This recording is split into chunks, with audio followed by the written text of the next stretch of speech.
When shingling around a plumbing vent, you have to be concerned about when it's time to apply the flashing detail. The rule I follow is the nailing surface of the shingle itself.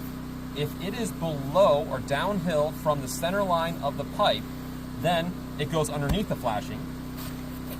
But as soon as you go to that point, then put your flashing on, and you're going to wrap over the top going around the next turn.